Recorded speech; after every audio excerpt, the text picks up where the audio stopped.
Everything looks good so far. That's a good start.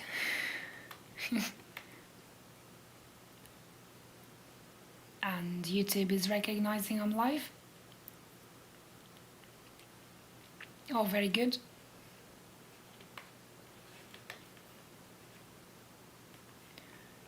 Let's now pause that so I don't use my bandwidth for nothing.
I'm quickly checking if there's anywhere else I can post, because right now I'm on my personal channel, and that means I can't post where I regularly usually post, because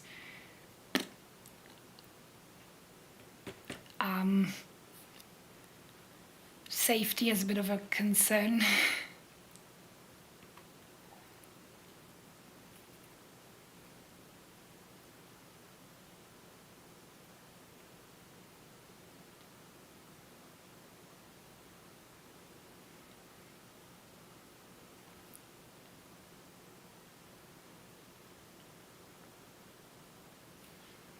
Oh, hey, my own server, that's a good idea.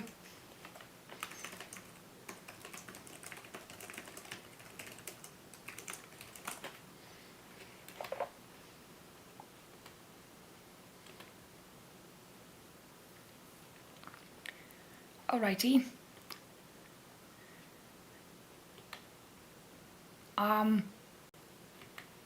Someone replied in Discord, but I have no idea if they're in YouTube looking as well.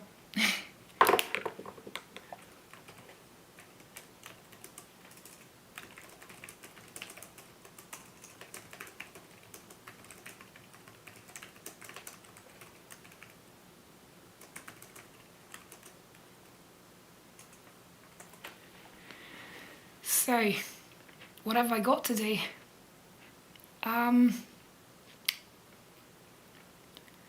I've got a box of parts sitting at my, I think, just couch for an amp camp amp, which is a discrete Class A amplifier. It's, as far as I know, a common drain design, and it's got two of the same MOSFET transistors, one for the current source and the other for then the voltage stage. It's also powered by a set of JFETs on the input stage, a pair of JFETs because it's a stereo amp, and that's about it. It's about as bare bones as one of those amplifiers can get, in my opinion, and it works very well as well.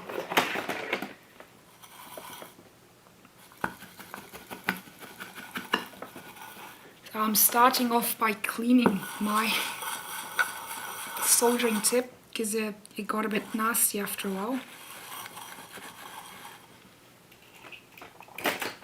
I'm gonna grab my good solder. This is the, I think, what was this again? Stanol, 2.8% halide, 6337 or 6040. I don't know. It's a eutectic mix though. I don't know exactly what their mix is, but this stuff is quite stiff. And I'm a fan of it. Not just because it's stiff, but because it's really good at soldering. That's just what I'm gonna say. It's a no frill solder, so it's not got like special flux in it. It's just rosin. But it does really good with low temperature soldering, so it solders just fine at 280 Celsius. It smells nice, even if it's toxic. And it manages to save bad solder joints that I can't desolder because it seems to just kind of rejuvenate every solder joint I use it on. So if I have any bad ones, that means I can use this and then actually successfully desolder, which is really important to me sometimes because I do like to salvage some components at times. I'm just gonna move the camera into position a little bit better in a minute, as I haven't like exactly prepared for this,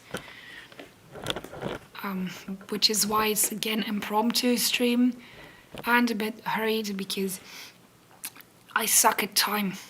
Apparently the guy that I have to deliver this to wants it now by Wednesday, which is, depending on when you ask me, tomorrow. That's a bit close, but we'll try. So now I'm gonna go get that box with the parts.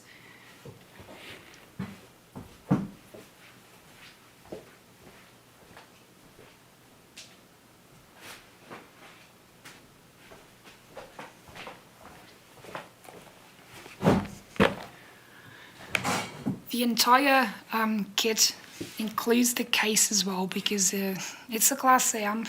It needs quite a heavy heatsink because it's only like 20% at most efficient. At most. So I got a big power cord for that. I'm gonna put that aside because we don't need that right now. Really big power supply. This is, meanwhile, I think medical grade stuff because it's got really good isolation probably. Which avoids any kind of coupling issues that would give you tingles, like some do. It's also grounded, which avoids having to mains couple the secondary.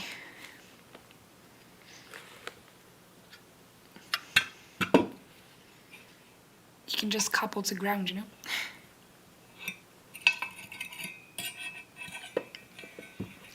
Two gigantic heatsinks for what it is.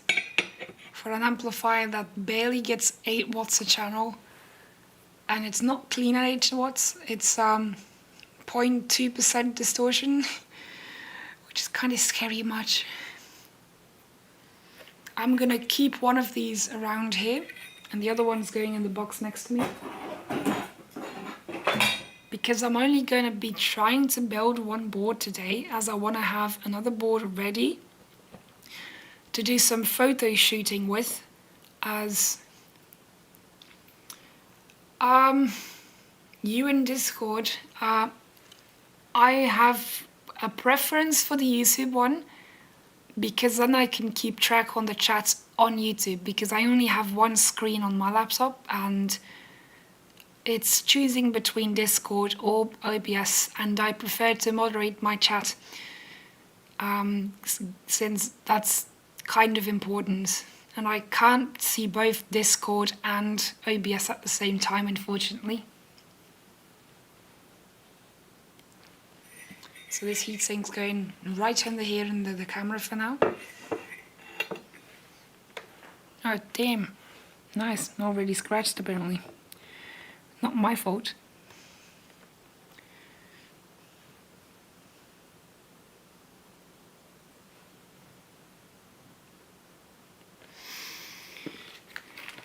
Mounting hardware for the case. Yes, that's for the case as well. I'm gonna put that aside. Well, actually in the box aside, because we don't need that right now. This is an order sheet, that's private stuff. It's not even my private stuff. What's up? Welcome, welcome. Piece of the case, let's see what this part is. The front panel. No, that's not a bad idea to start unpacking stuff and getting to know what's inside.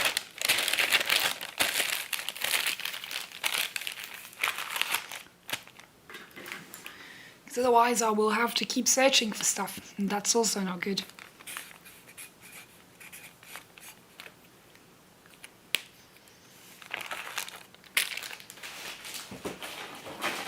Ow. It is packed like a chocolate bar indeed.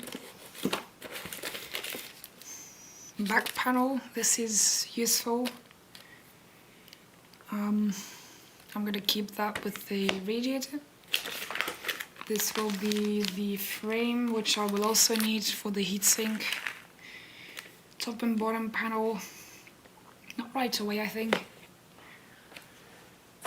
I can always pick it up if I do need it. The boards, nice little boards. This kit is the 1.8 version, but the PCB didn't change since the 1.6, so there has been no revision of the PCB, and hence still says 1.6, but the kit we got is a 1.8 batch 4 I think. So I only need one today, because the other one's for the photo shoot. Wire and heat shrink comes included, but I won't be using either of these a lot, because for one, I want to use some flexible wire, but also the power wire included with this is a bit weird. They want you to twist together a pair of wires for the power, while I can probably just use thicker wire and make it clean.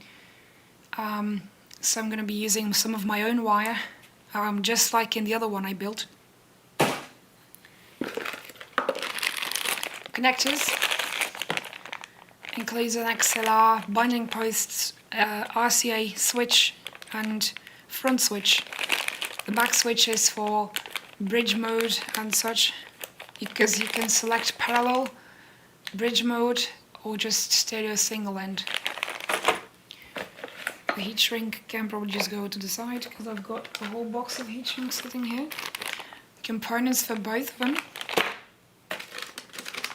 Another bag of components with the MOSFETs and such. Mounting hardware for the heatsinks and boards. And these are the insulators.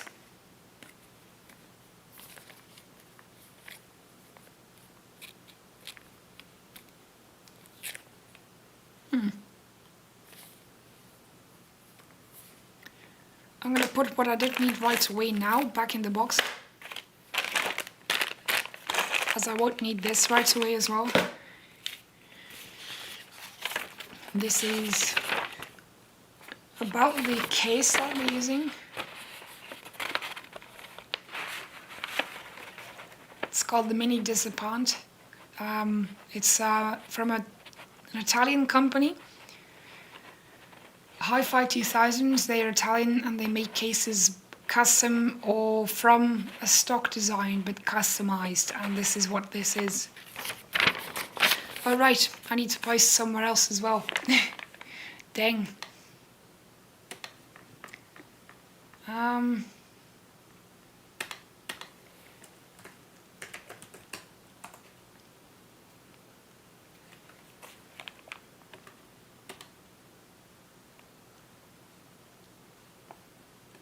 Oh, what's this notice? Oh.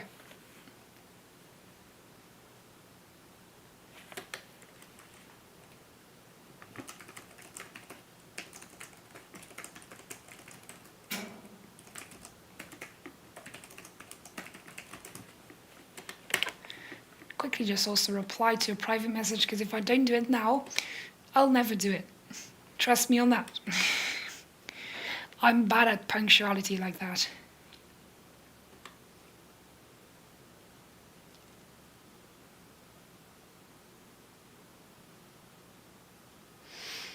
I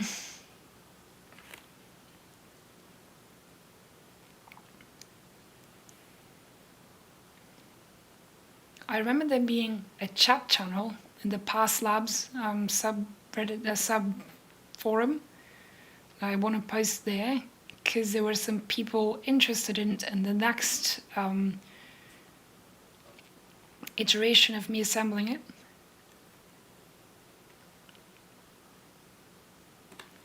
There will also be an H2 preamplifier build coming.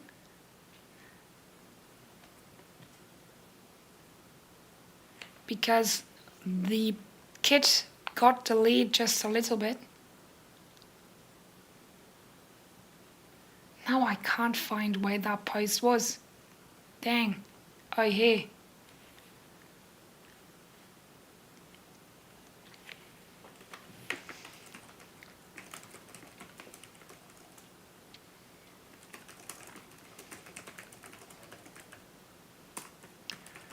To an impromptu stream trying to assemble the ACA at home. This one is also for my friend.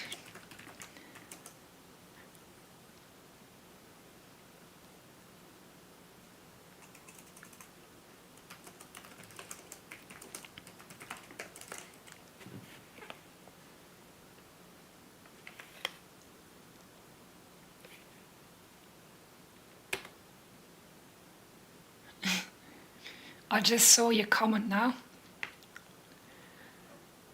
It's not as disappointing as it looks.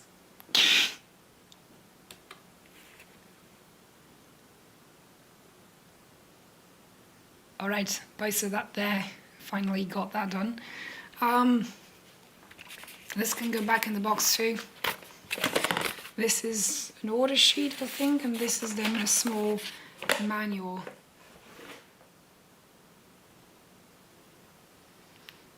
Sure, if you think other people want to join too, that's fine by me. I'm going to quickly see if I can open the manual to... Yeah, the manual to the whole thing. Because there is an ACA manual.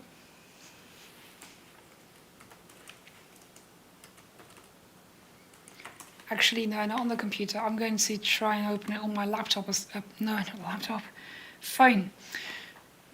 Because I don't really need to show the manual like I did last time, because it's not truly necessary. And I need to reset the focus point as well. Otherwise it will keep focusing in a weird spot. Wow.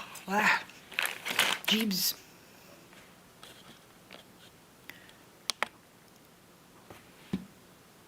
Okay.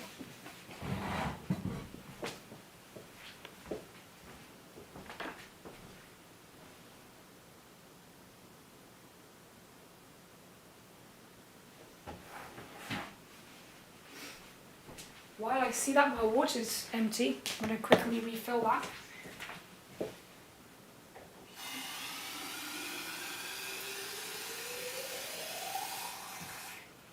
Water's good for you.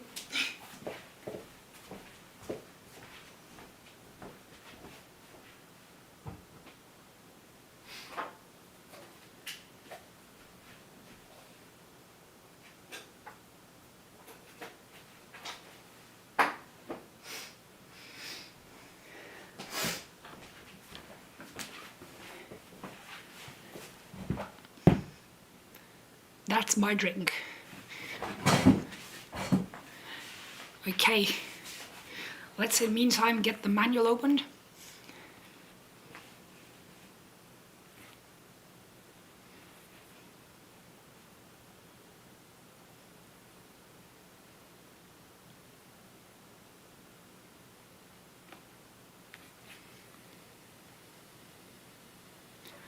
Water. I do have some water for me. I'm turned the wrong way. I have to turn my head to the right to speak normally. and it's evening, so everything's a bit worn out. So this is a tablet of Dexter Energy 0-calorie electrolyte drink. It's just a tablet in water, and this is meant to help my symptoms of a certain disease I have. It's not medicine per se, but it's the closest thing we have to actual medicine for this thing, because there is no medicine officially.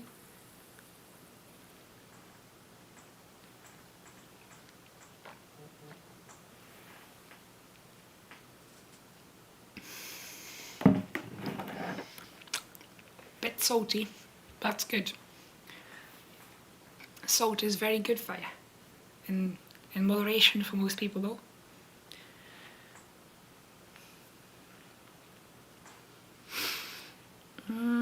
The manual.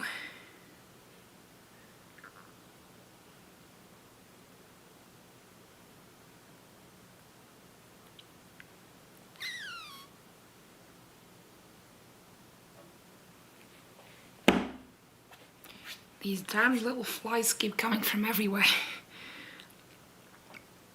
Here, build guides.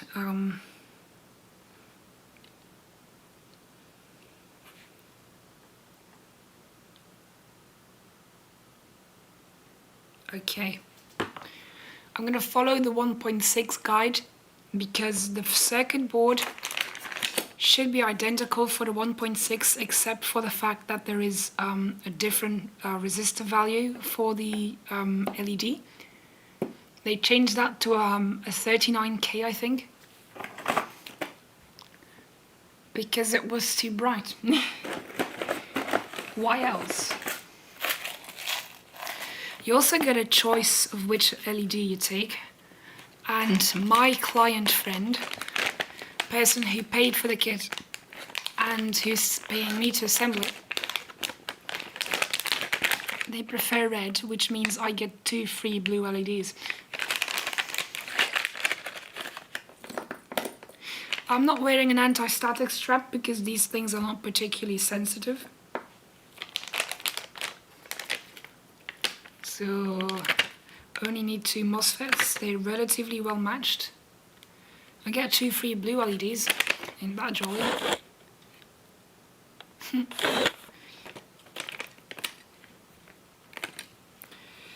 I only need 1 red one, only need 1 BJT and JFET. And there we go, that's the semis.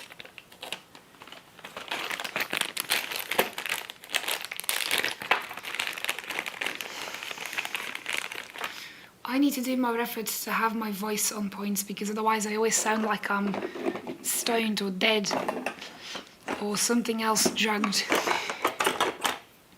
So I'm going to split the components so that we have the components for the other board separated.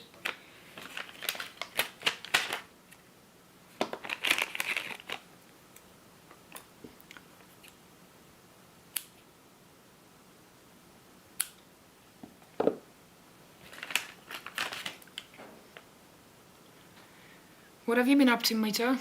Or Maito? Didn't remember what you'd prefer.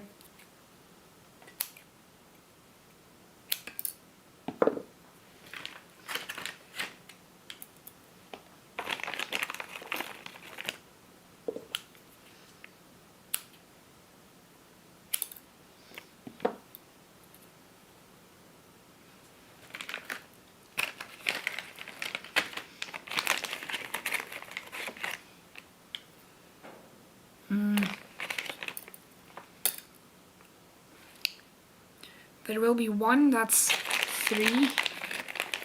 I think that's this. It's probably 39. Yes, of these, I only need 1 today because there's another one for the other PCB and also 1 that goes on the case. So there's only 2 for the PCB really.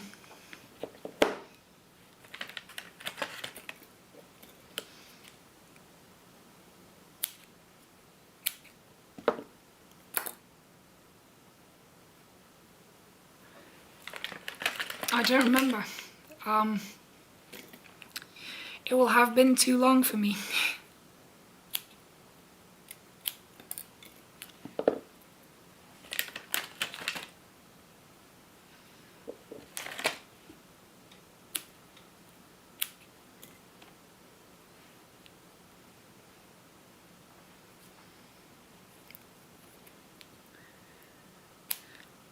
But for context, those watching back the VOD, seeing chat, I streamed on Discord earlier as I finally got my hot air desoldering station and soldering station, and then realised I done goofed and bought the 110 volt version.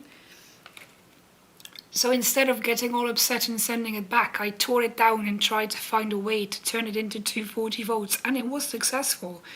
I did a lot of desoldering already today.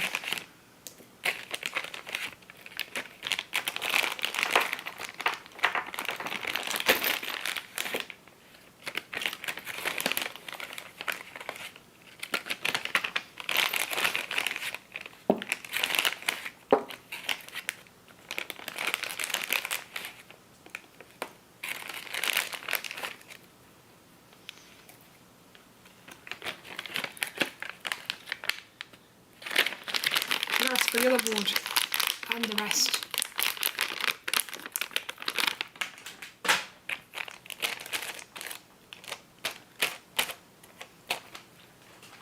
Ta-da! This can also go back in the box because I don't need it right now.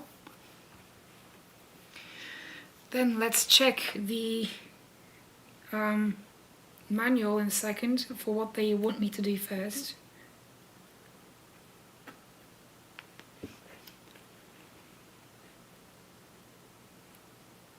So they talk about the first things, which is prepare to stuff the boards.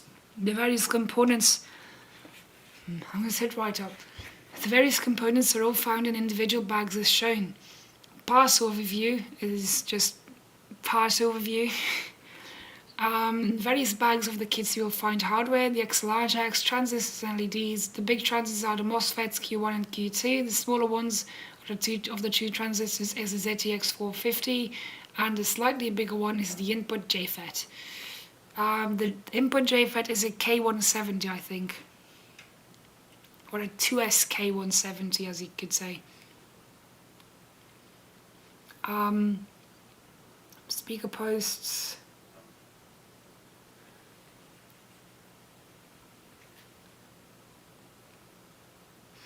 It is near midnight already, true. I won't be on for too long either because I need to be up early tomorrow because I need to shower really, really soon before an appointment I have.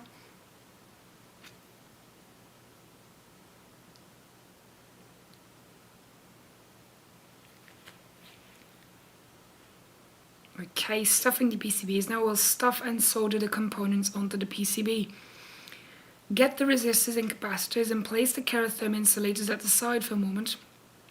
Image 3 shows two properly stuffed PCBs, assisted by the fact that the schematic was printed out and referred to during the whole process. I have done this already. I know the schematic by now. But it's also printed on the paper I have there. Measure all the parts first. That is important. I have done that already in advance because I don't want to sit here and do that on stream. That's just boring. Regarding food, yeah, I probably will be grabbing a snack at some point and making a lot of noise. Measure every resistor before placing in the board. Panasonic power resistors, it's difficult to measure these because the resistance of your multimeter leads normally 0.2 to 0.4 ohms will be added. You can measure your leads and subtract a value, just trust the values which are printed on them, or build a low resistance value test jig. I just used my LCR meter. It's accurate enough, and all the resistors are all a bit over spec, I think.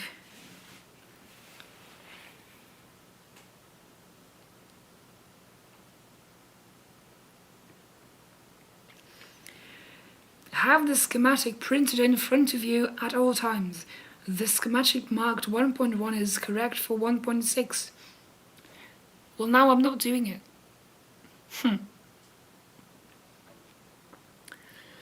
The resistor tape is marked in a way shown on the documentation in the box. Measure everything regardless. Yes.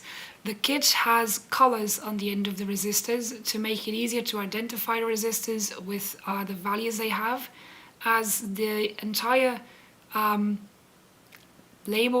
entire kit will be documented on a piece of paper. The one I have put aside now, that's this one. This one has a list of components and their colors. I think it's on the back then. Yes, it is. Is it? I thought it had a list. What's a fantastic idea?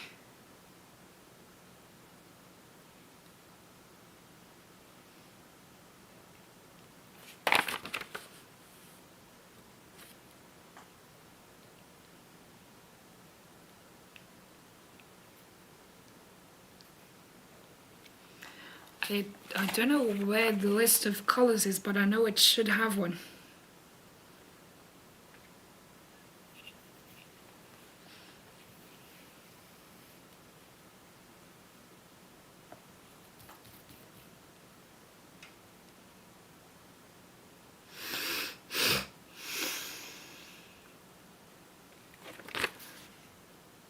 Oh, yeah, for people who don't know how to read these, yeah.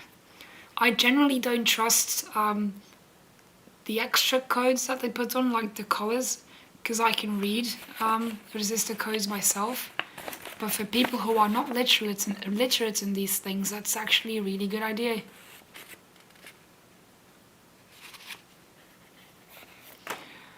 There's so many kits that don't actually have the brown paper still on them, which makes it hard to actually write anything or color it. You need that on there to be able to do that.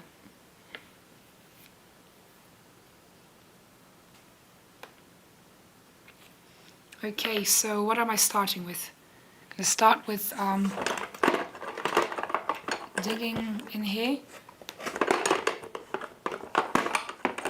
because I have one of these molds. I want to make it clean because the customer likes it, and I don't want to spend so much time, like last time, on just this. This is brown, black, black, brown, brown, which is 1001, and then tolerance, that's 1K.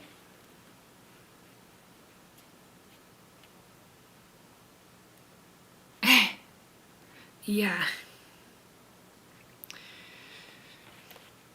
Okay, now I'm going to shove some of the components aside so I can zoom in and give you a clear view of what I'm actually doing.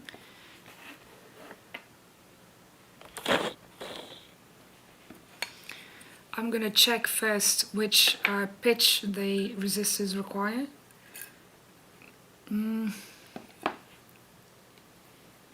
Where's my black marker? I'm going to take the schematic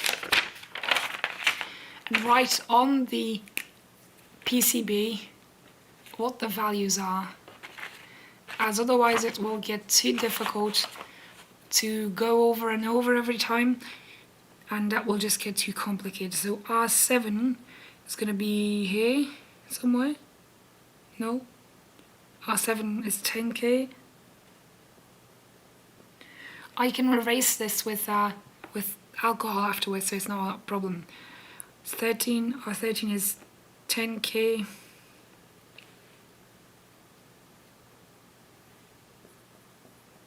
I think this is now 39K though. 33.2. Yeah.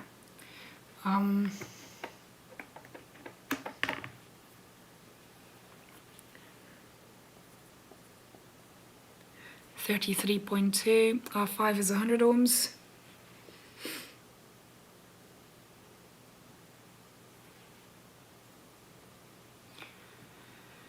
Then R8 is 1K.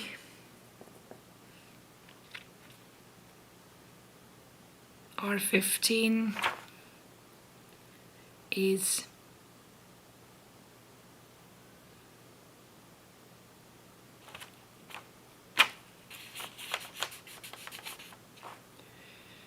Where is our 15 on the schematic? Where is it? Our 15 here is 2.21k.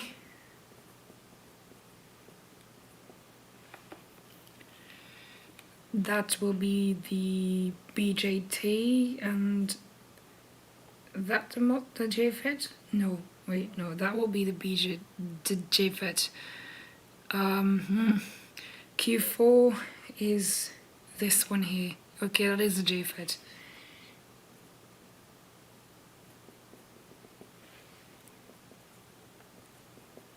BJT there, okay. Resistors R14 is, I know it's over here somewhere, R14 is 1k. 12 is over here, is 39.2. R11 is 10k. R10 is 332k. R6 is 100 ohms.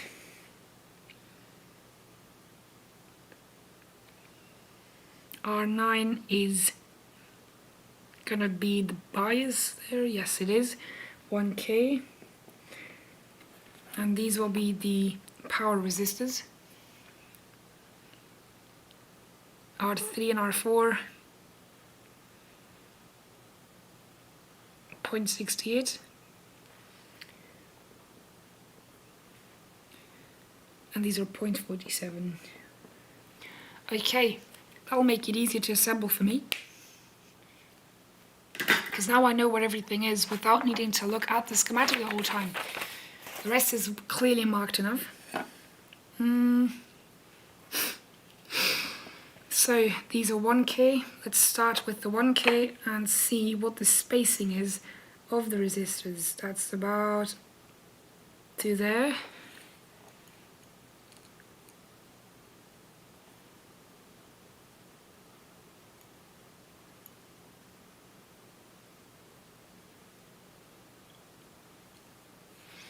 This might be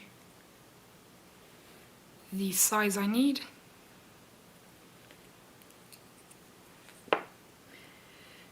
Is it? Nope, it's a one size too big. I'm gonna have to get out my pliers now. Nice.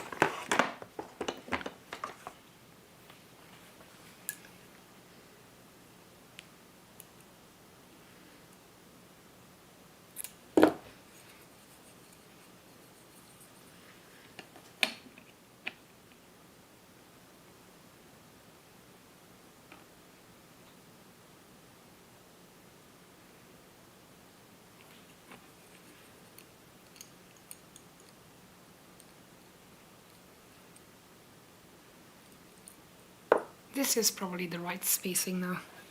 This is the 1k. 1k goes there.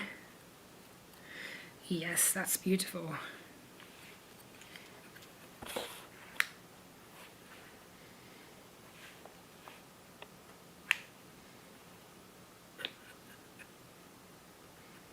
Come on.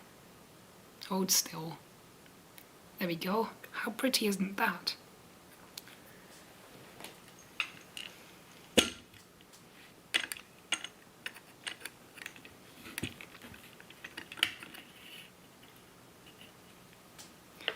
Then we have two other 1Ks. I used to own one as well. Then I got rid of it because I thought it was kind of like for beginners.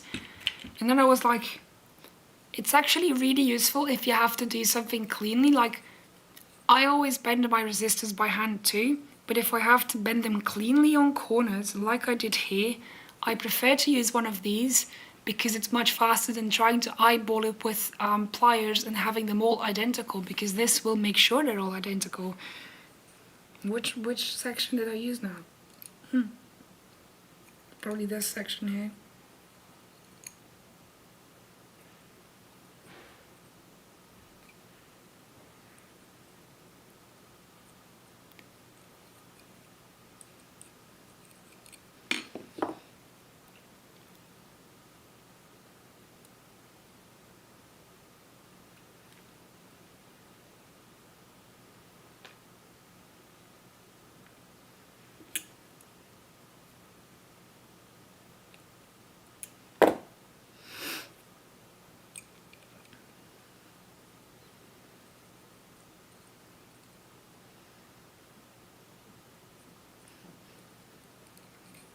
There we go.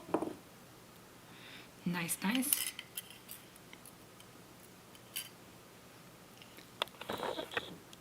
Gonna have to raise the camera a little bit.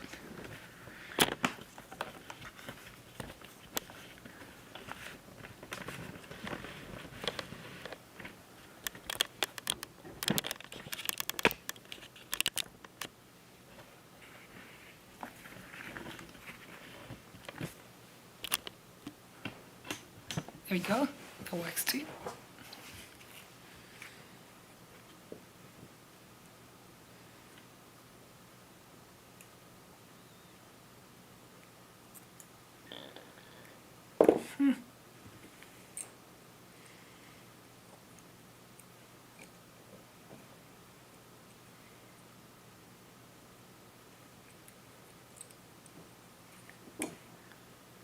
It's actually not easy to bend these resistors properly, because if you don't hold them in there properly, you can also have problems where instead of bending into a sharp corner like this, they bend into a round corner.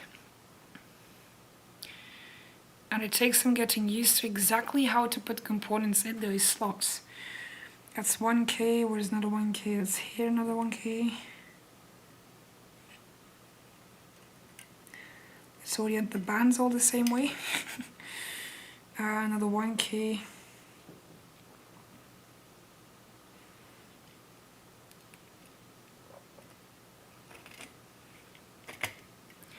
And let's double check with the schematic. Wait, on my 1Ks are 14.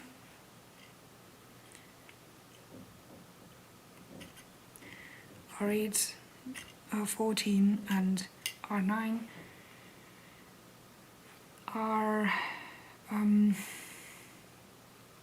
R9, R8 is here probably somewhere, yes, and R14, yes, that's correct.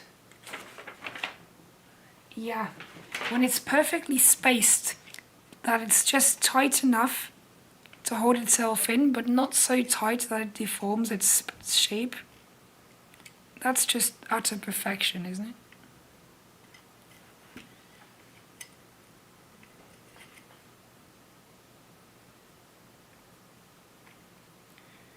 And then that satisfying bit where you realize as well, like, I got the hang of it. I know how to always get them right. And they stay in place without rocking around too much. That's the good stuff. It's drugs, they call it. Now, what I'm going to do is solder them from the top side, because that helps with keeping them in. And because I'm probably going to have to do that anyway, because the fillets won't go through all the way because it's a very, very thick board.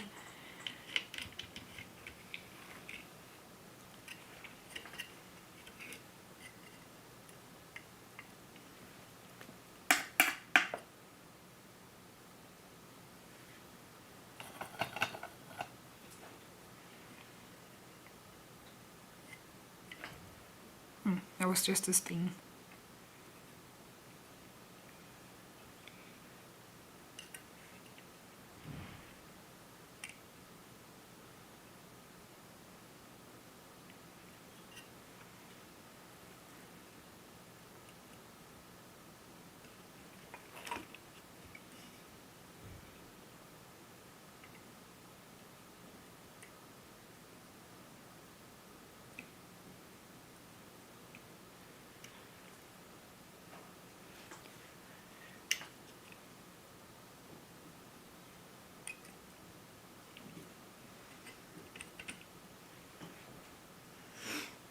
Okay,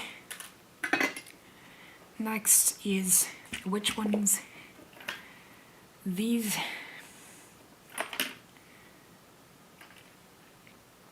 are brown, black, black, black, brown, so that's 100 ohms, I think. What does it say? Probably it's cut off, but I think that means it's 100 ohms. There's a 100 ohm one there, and over here. R5 and R6.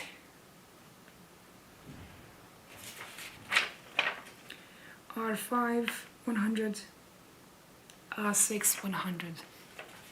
Perfect.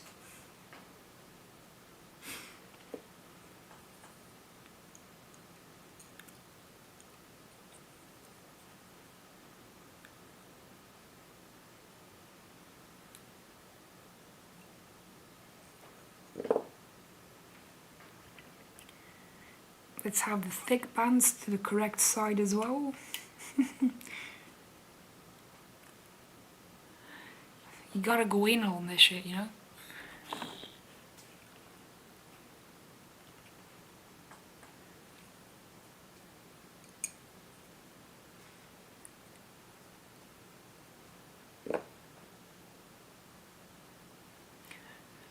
You know, I already got the comment from someone. That's a very nice webcam you have there.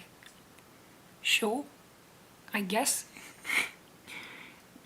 Never mind that it's actually a really expensive mirrorless camera, but sure. Then this one is orange, orange, red, red, brown. So that's 332.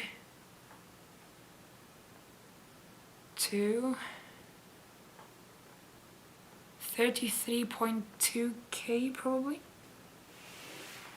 I'm just gonna guess that. R13 33.2.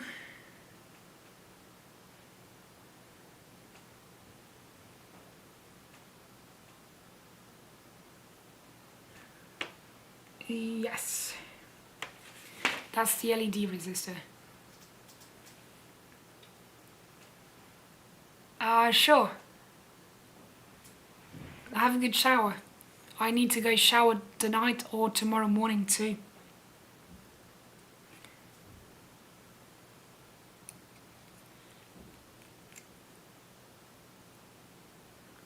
And if I don't see you again tonight, then see you tomorrow.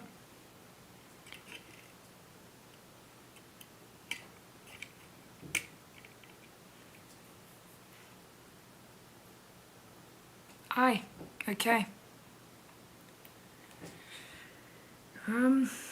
Orange, orange, red, orange, brown. So that will be the 332K, because that's just one extra multiplier.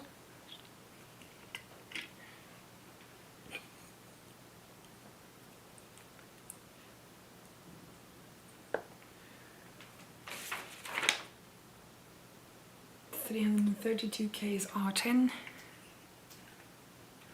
And that is correct on the board marking as well. See ya.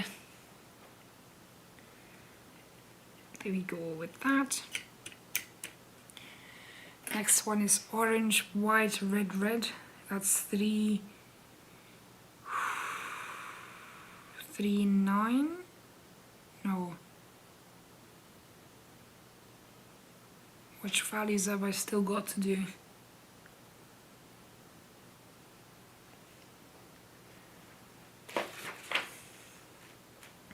What else starts with a 3?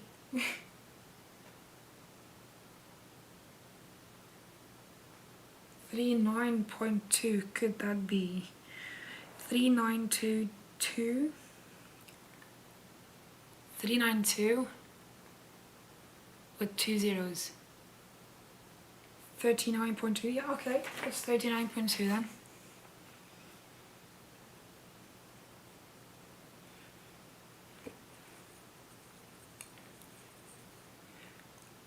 I will probably be cutting this video down in post-production to eliminate my rambles in the middle of it so I can create a video of it.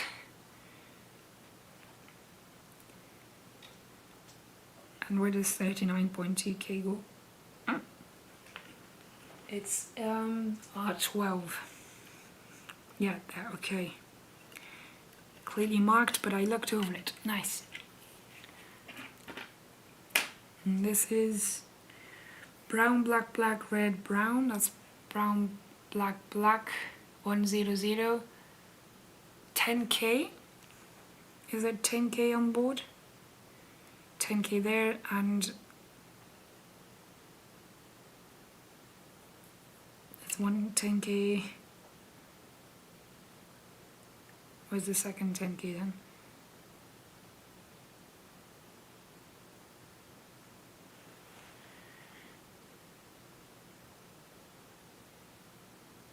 $10k there. That. Oh, that. It's over there. Right behind the little border. Dang. Okay then.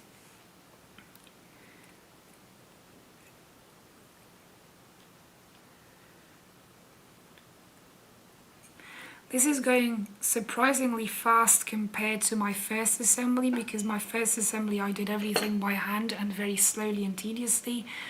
Took pictures the whole way through constantly. So that also means it went very slowly.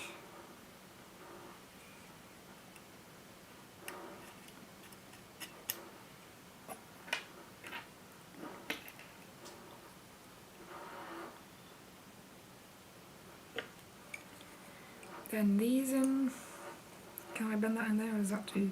Yeah, that's in the third one.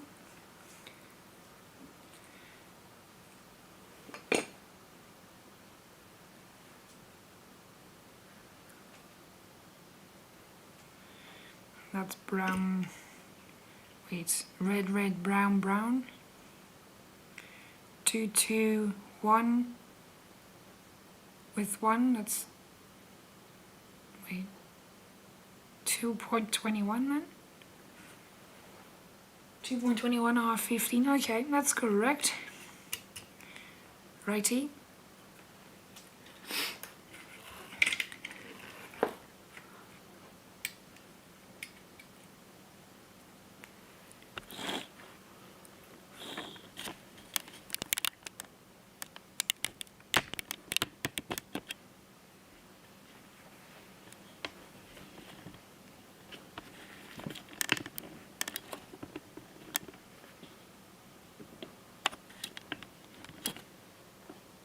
That's me.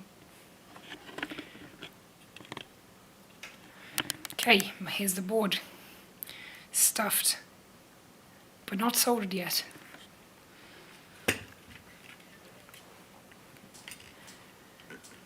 So I don't know if I'm going to be able to show you like detailed close-up of me soldering them in, because soldering and making sure a camera can see is not easy.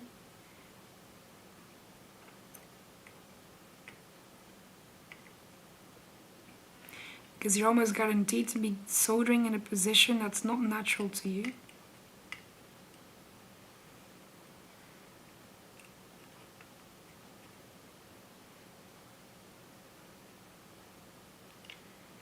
It's fixed enough.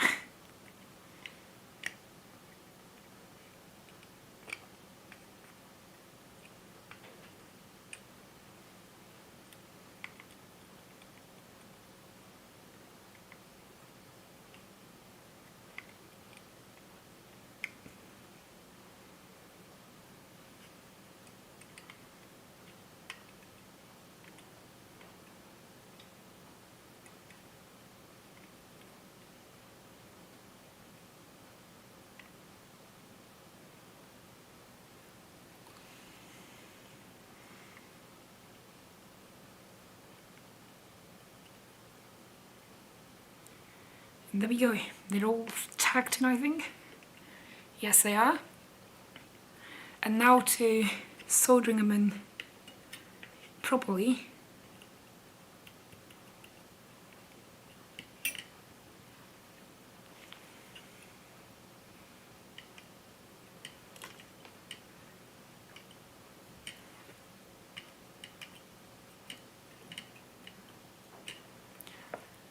Just checking if every one of them is sitting flush against the board, because some don't seem to be.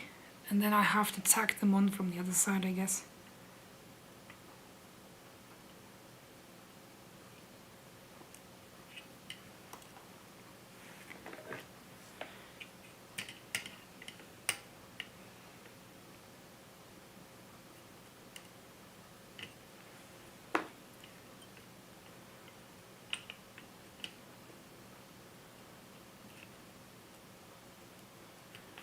enough. Hold it. That's not good.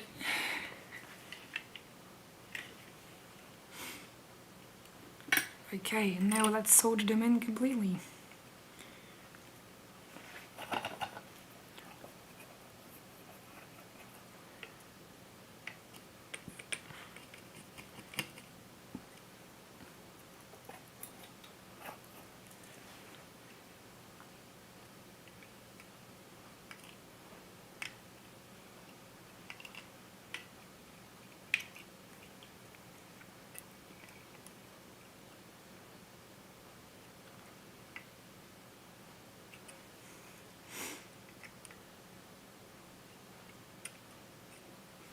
Oops.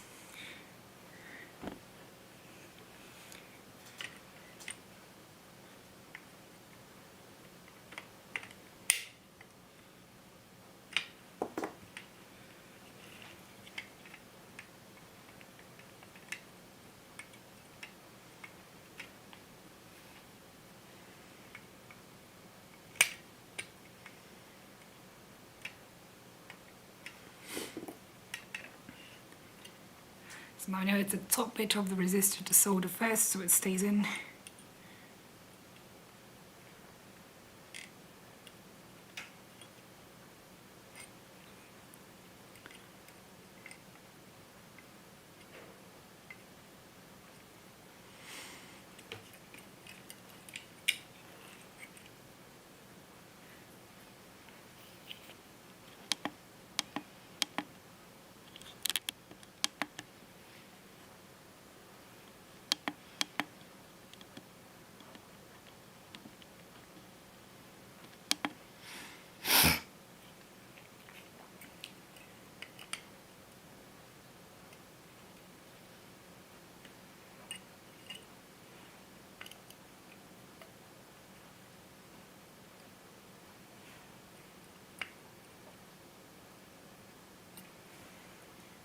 If anyone wants to know, the soldering station I'm using is a Kaiser T12.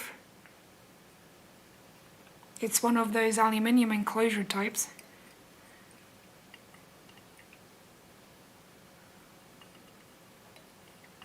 And I'm very happy with it.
I'm quite quiet right now.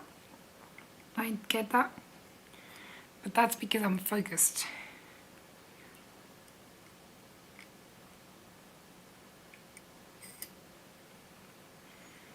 I think that's all the connections for the resistors. Well, it's not. The moment I say so, it's already doomed.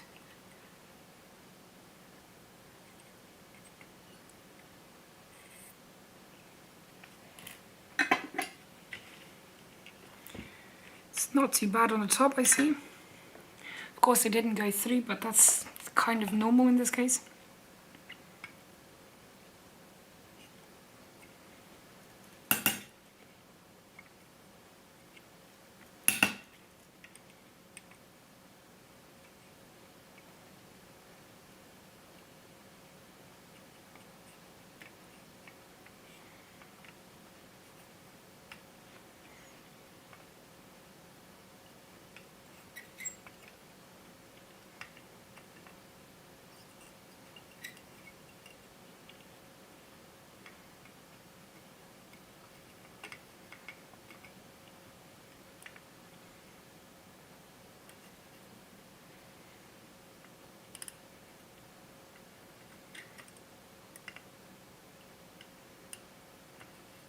When I'm soldering, I usually get quieter because I do quite enjoy the precision work and the feeling of achievement you get when things actually get done.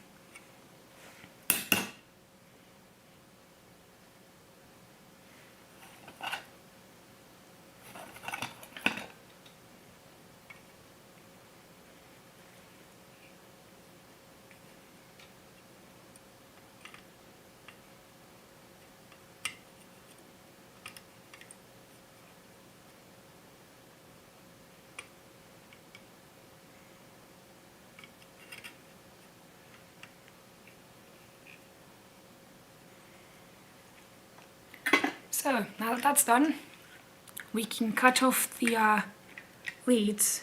But first, let me show you how the board looks after soldering these. You can see the fillets are nice and round, connect to the board really nicely.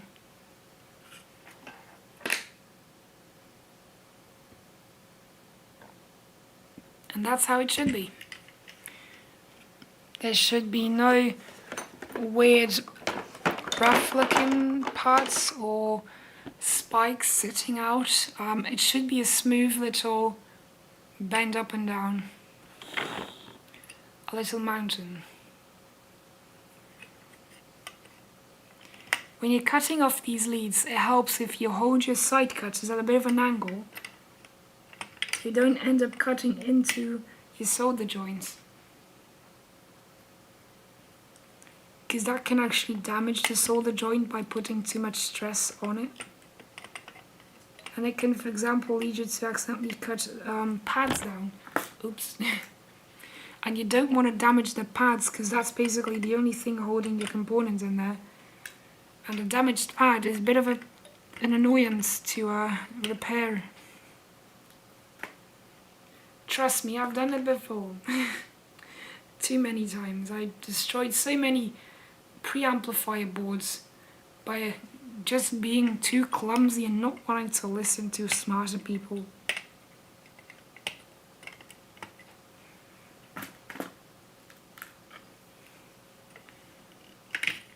Ooh, stay.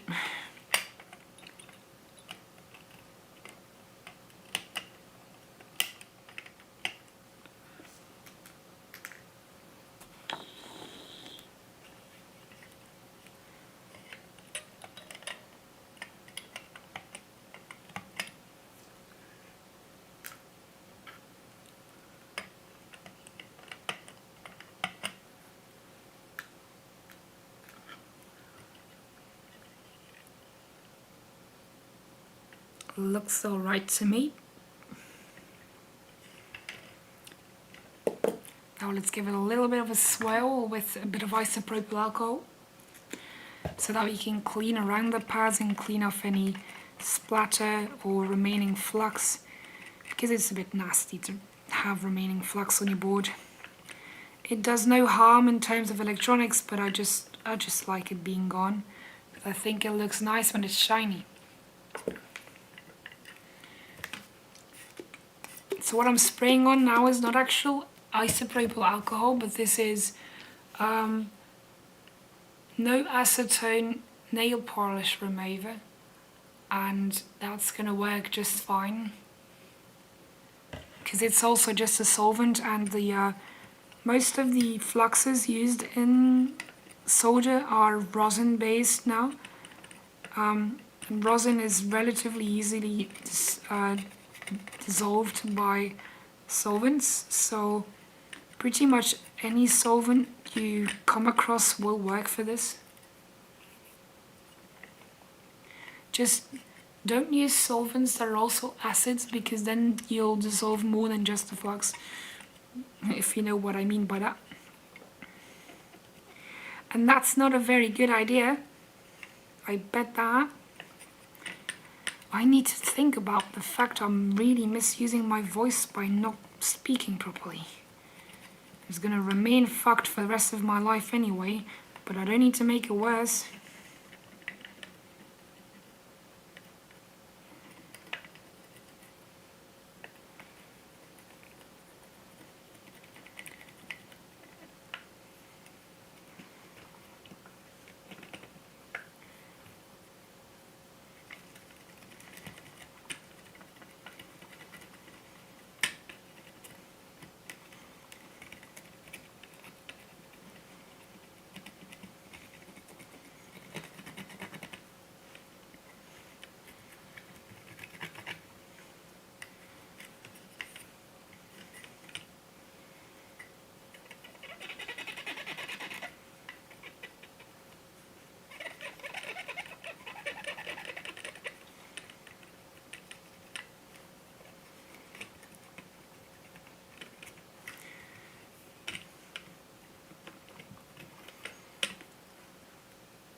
Yeah, it's got a bit of a weird layer on top of it now. I think that's just flux remains that's still on there.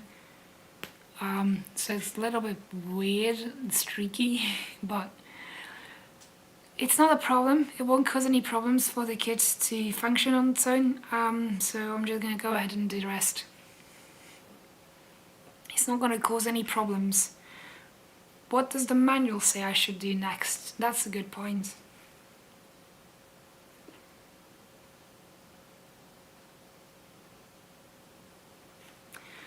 The manual wants me to put the potentiometer in first. Okay.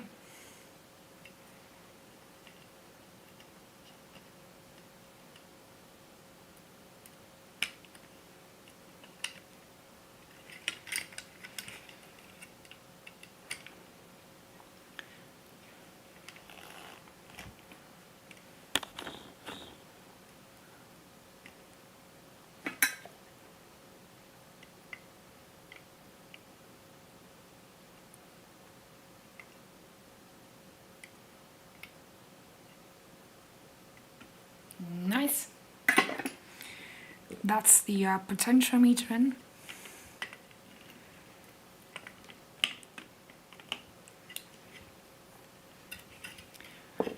Then capacitors. Just remember, short lead, short side. Capacitors have these type of capacitors have a negative and a positive. The negative is the shortest lead. Don't get them backwards because they have a bit of a weird nature when you put them backwards.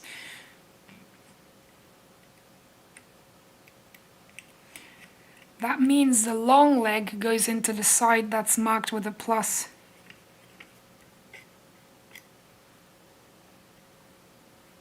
Because there is a plus marked on the PCB.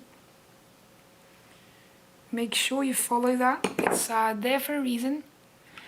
Because it's important you get that right.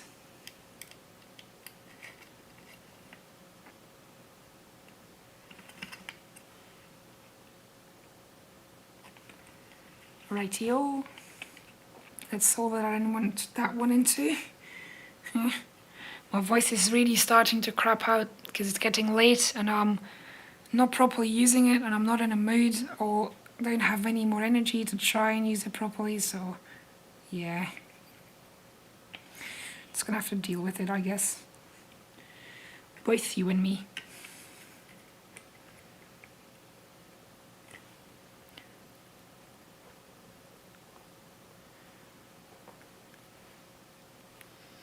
Thank you. It is a kit made by Nelson Pass. Nelson Pass is a quite well-known designer of Class A amplifiers, and this is a kit that builds a really simple, exemplary one. Initially invented to teach people at Burning Amp Festival how amplifiers work, and eventually turned into a kit like this.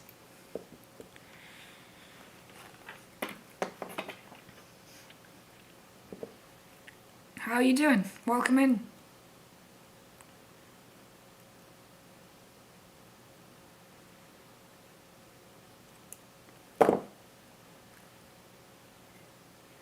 Again, the short lead is the negative side, the longest lead is the positive.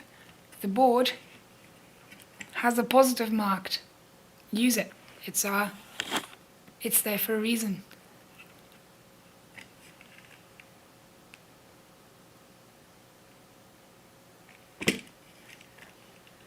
The long lead goes into the positive.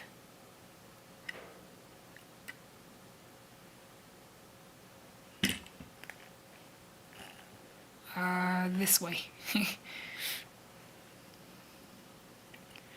Camera's a bit high up, but I can't keep moving it up and down, unfortunately, so it goes in this way.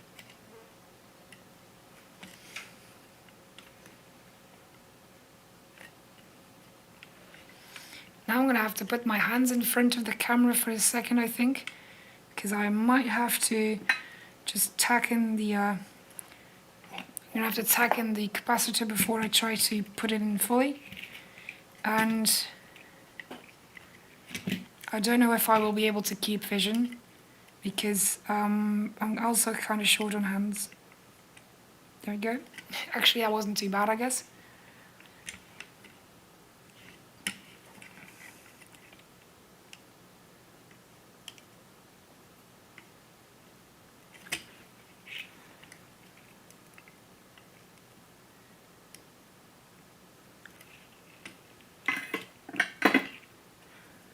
And that's the capacitor in. Well, it should probably reflow the other side too.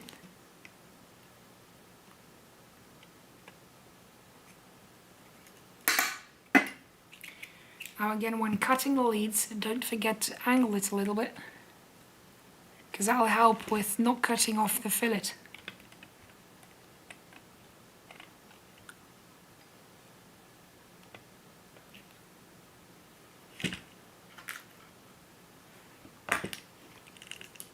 Okay. Good. Just checking myself that I didn't, put the capacitor in backwards, because I would dare. I'm a daredevil like that.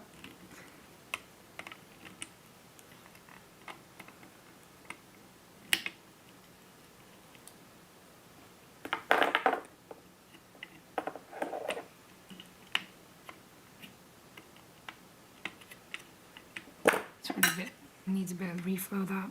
Yep, it does. Nice. Hey, I've already been live for almost an hour and a quarter. That's a long time for me. But we need to get this done. I'm going to leave this capacitor up for a second, because otherwise it's going to be getting a bit too hard to solder the rest in. There is no reason to not leave it out. There's also no reason to leave it out instead, except for these transistors are tiny and you need to be able to hold them into the board, and if there's a capacitor in the way you might not be able to. Oh hi, welcome back. That's a very fast shower, or there has been a lot of time passed and I didn't realise. ZTX, where does that go? ZTX 450 is Q3. What is Q3? Q3 will be the one that's in the middle. There. I'll do.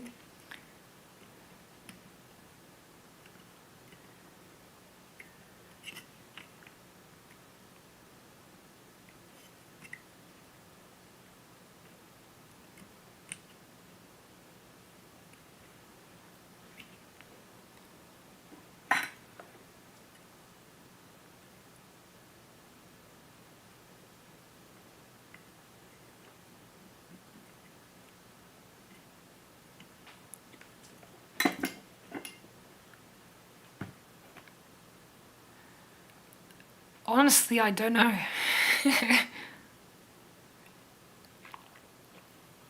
That went really quickly then. Wow, indeed.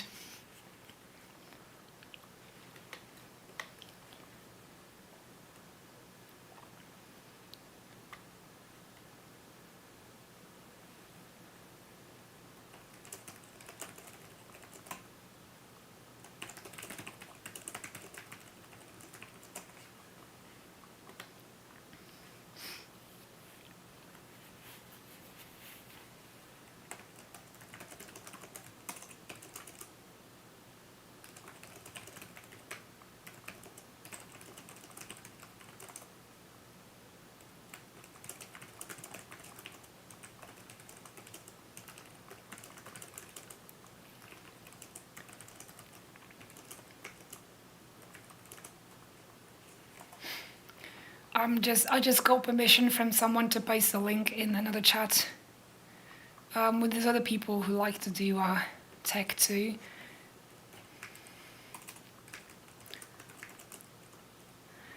Hey, I'm an electronics sorter engineer, and I'm volunteering soon to assemble other people's projects. First, I'm assembling a Class A power amplifier, speaker amp in brackets, and I'm streaming it right now. This might be interesting to you as a preview of my work if you happen to be looking for someone to assemble or modify your stuff in the future. Europe here. And then paste. Nice.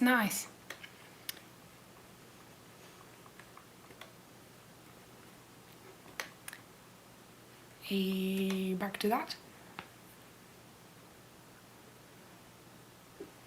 Maito, you can see the stream just fine, can you?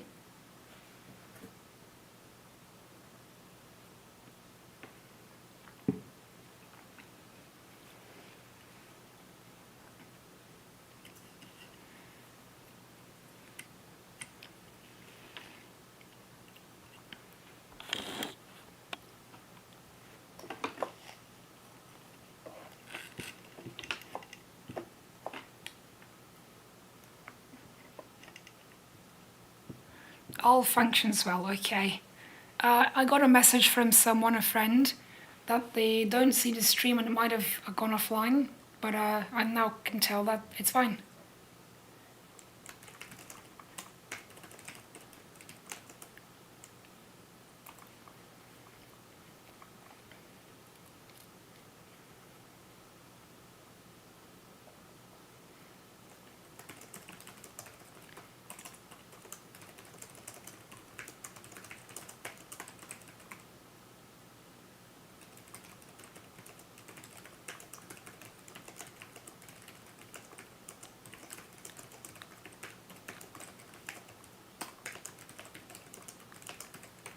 Second, and go towards either tools or meds.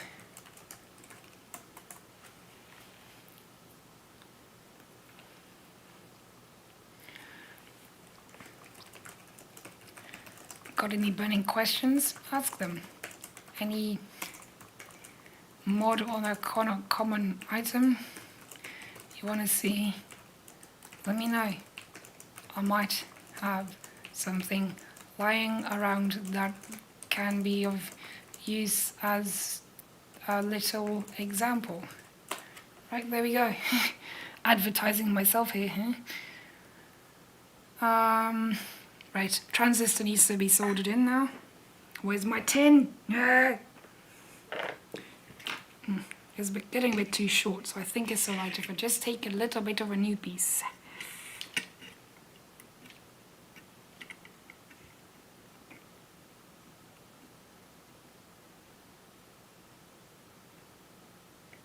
Ow, ow, ow, ow, ow, ow, ow, ow.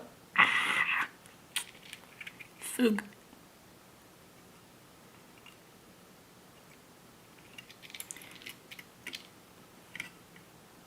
Very hot. Who would have thought?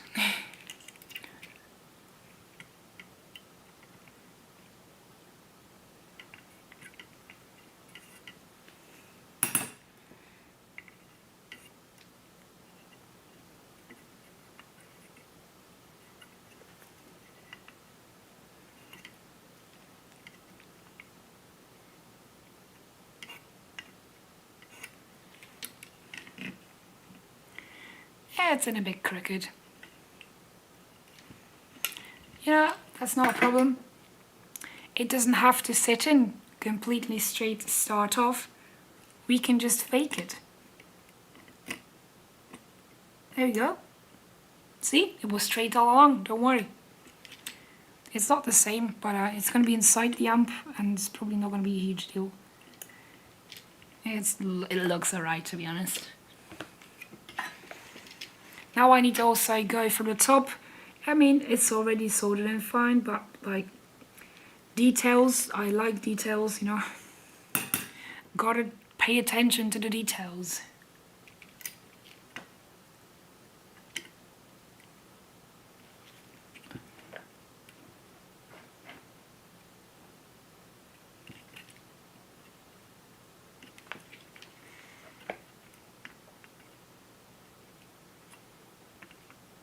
Damn, that's a lot of solder at once.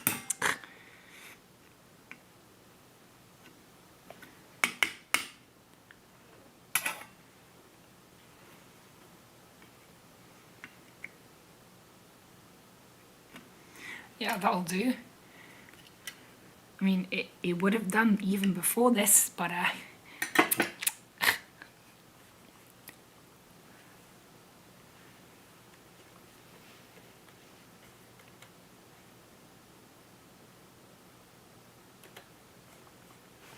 ow, ow, ow. Little pain in my foot. I'm sorry that.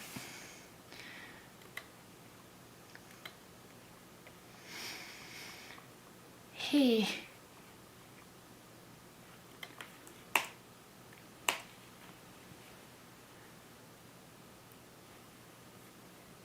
Here we got that. Radio.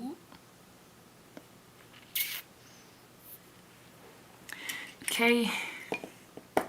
What was next? Oh yeah, cutting off the pins. Like before.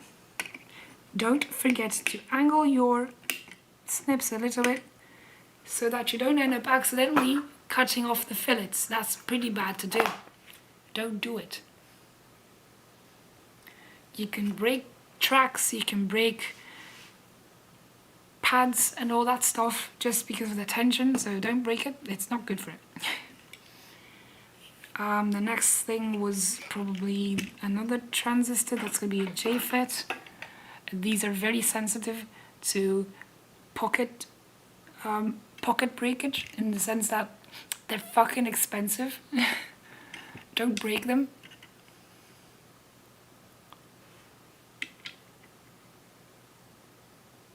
Oh, come on.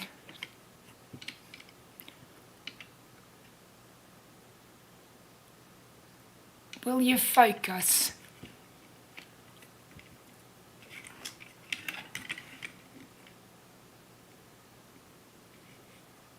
No, don't focus on my fucking hand.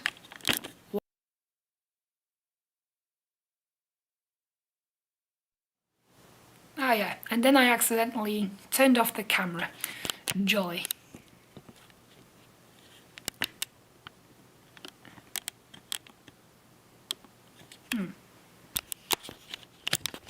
Now the display is dark. 1 second.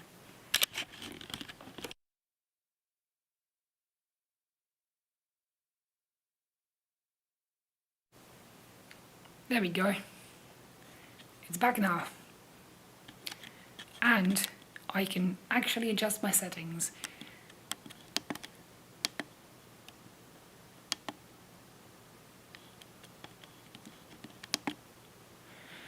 Okay.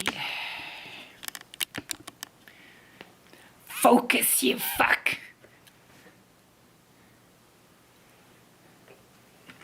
Okay, next try. This is a fragile JFET because they are no longer made. 2SK170. They were made a short time ago by, I think, Linear Systems, so this is an LSK probably, LSK170. But they are only made because we needed them. Wait, that's drain, it says.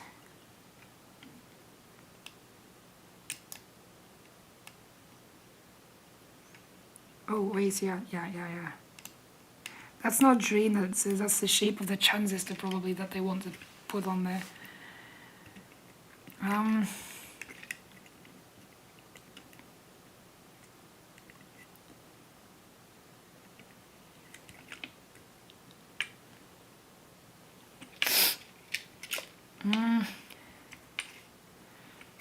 Pinky finger, it's gonna get burnt. Nice.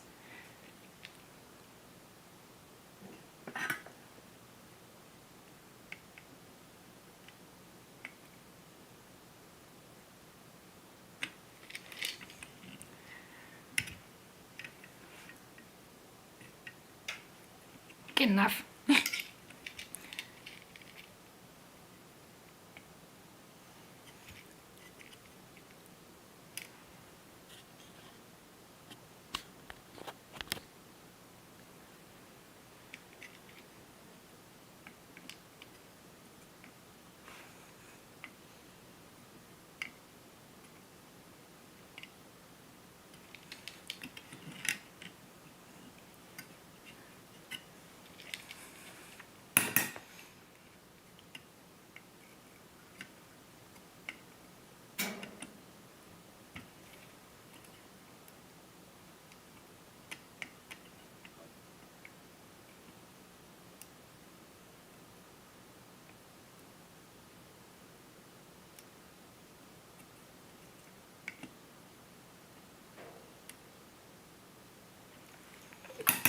Just a little bit of a touch up on the top fillets so that they're all nice and smooth and shiny. Because shiny good, right? Eh. Then what have we got left?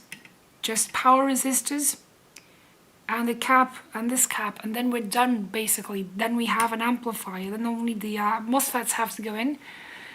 But the MOSFETs go in after they've been mounted to the heatsink. So that's gonna be after we assemble this board. I'm gonna wait, actually do these resistors first. These can't be bent with the guide jig I have, so can't be bent with this. Yeah.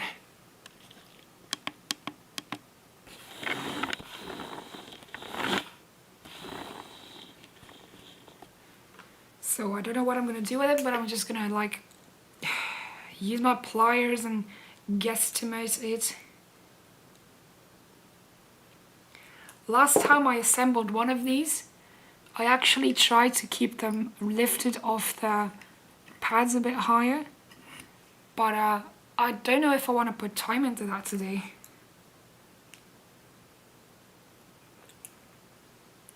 It's just a lot of work, and I don't know if it actually does anything in terms of thermal dissipation anyway. So that's 0.68, so that's one of these here.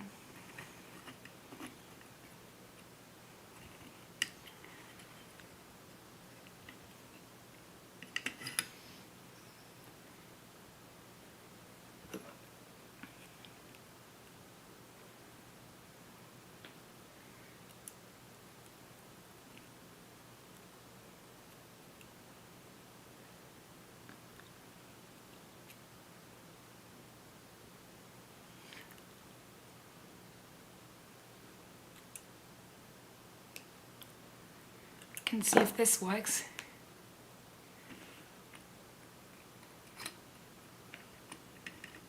If it's gonna sit flat at all.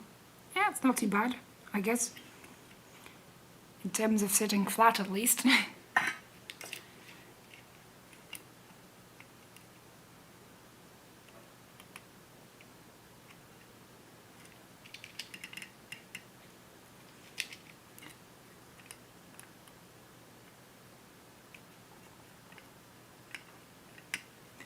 Soldering these pads took quite a while on the Hakko 888D that I used at my friend's place, and it's just like going instantly with the T12, and that's why I'm so happy with this thing. It just does what it needs to do, and it does it very good.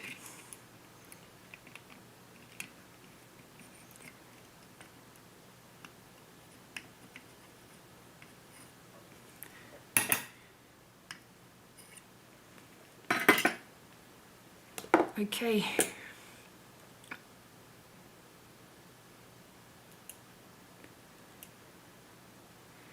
Next resistor is a 47 or so. Oh no, it's an 86 as well. I think I might have bent this one a bit too tight. Yeah, a little bit, not too much.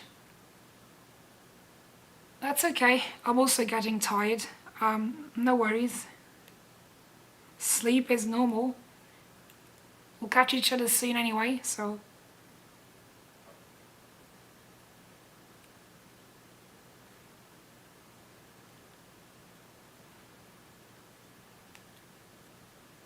and take care.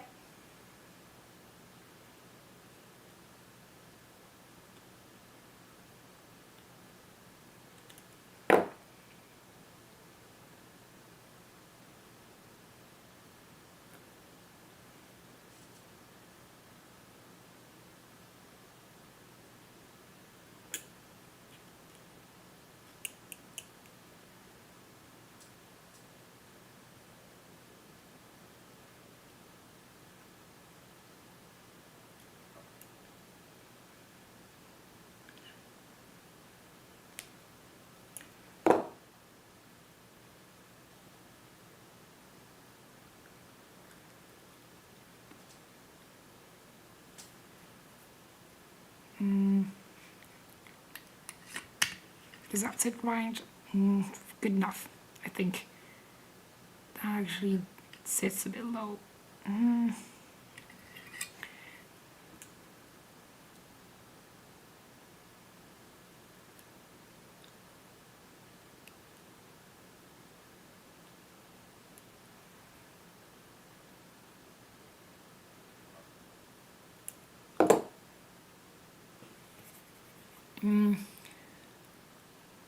So now I have to grab my 4 hours sleep. Have a good night. Yes, have a good night too. We'll see each other soon.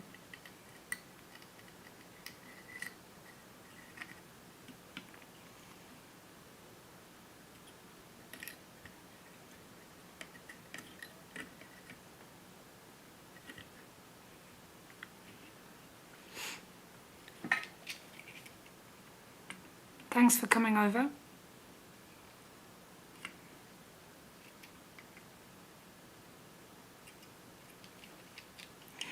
Same to anyone else who may be lurking here. I appreciate your lurking.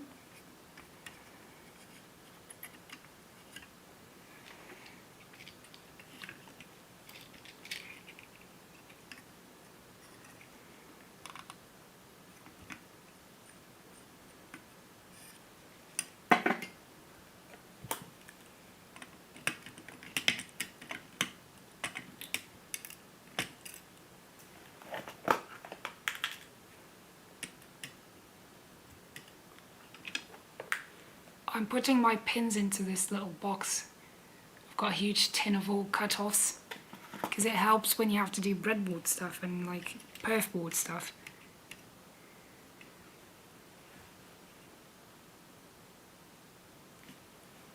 And then the R1 and R2 is 0.47. And then we're basically done with stuffing the board except for that cap and the other cap. And that's it, really.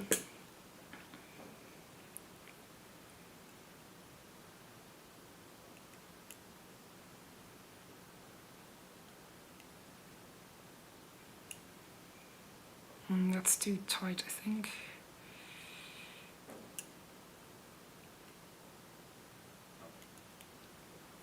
And that's too wide. Damn it.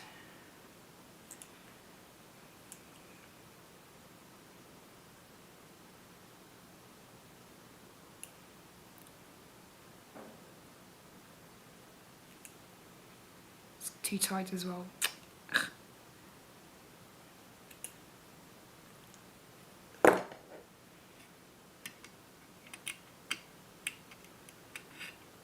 Perfect.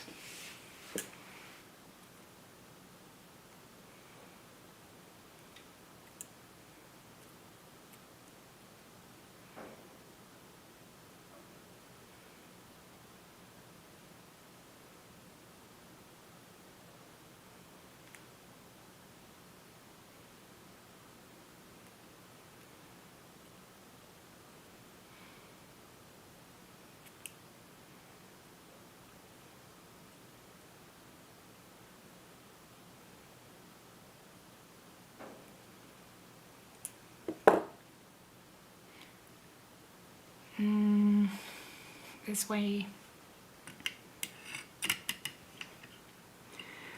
I'm actually surprisingly good at this right now, even if I've never done it before this way. Because last time I actually just soldered them on top of a drill bit as a standoff.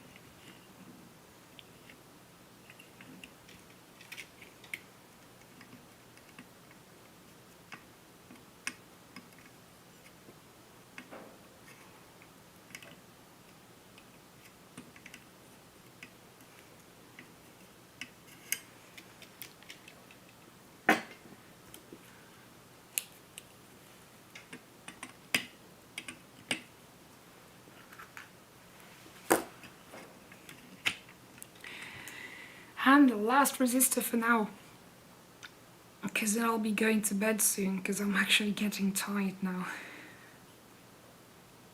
And I have a long date tomorrow, so I have to really be ready.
There you go.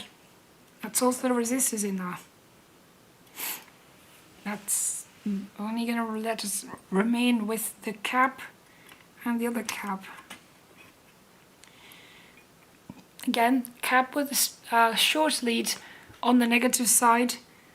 The plus is marked so you don't get it wrong, because it's quite important. Especially this capacitor.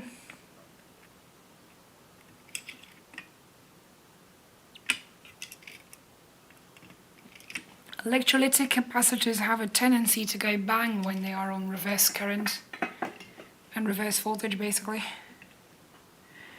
And it's not as bad on audio gear, but it does mean that they will die quicker, they will have impact on the sound if you put them the wrong way around from what's expected.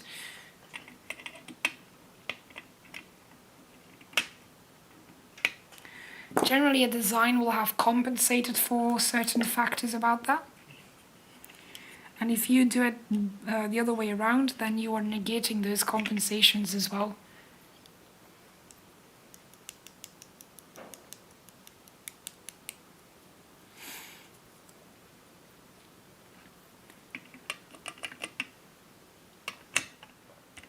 The big gap.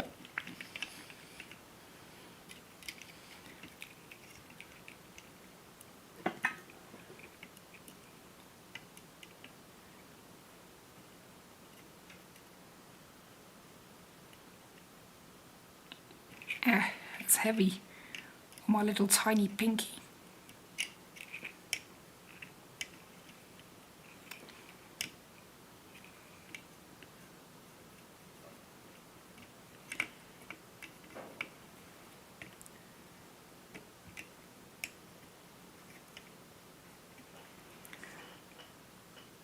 There we go.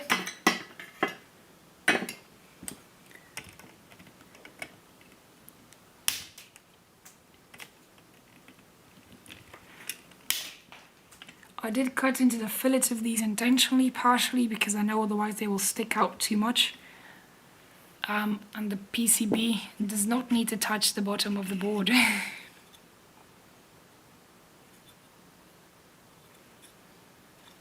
There we go. That's one of them finished.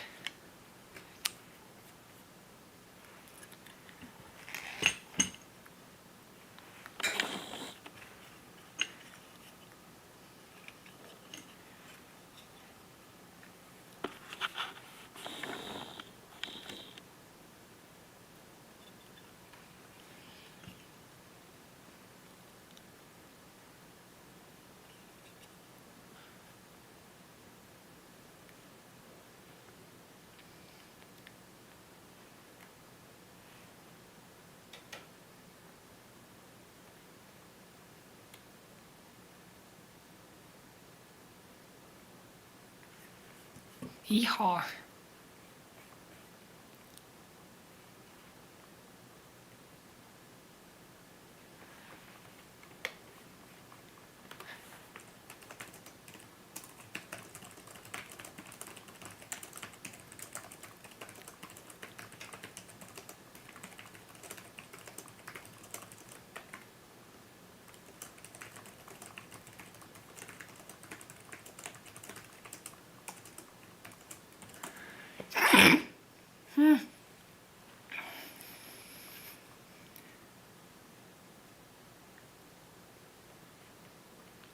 That's a big sneeze. Okay, 1 hour and 45 minutes. That's gonna be what I'm leaving it at. I hope you all have a good night or day, rest of your day, evening, depending on where you are. And I will be back to finish this soon. And I'll be taking some pictures as well. So go have a good sleep if you need to sleep. Go have a good snack if you need to snack. And I'll see you all soon again, someday.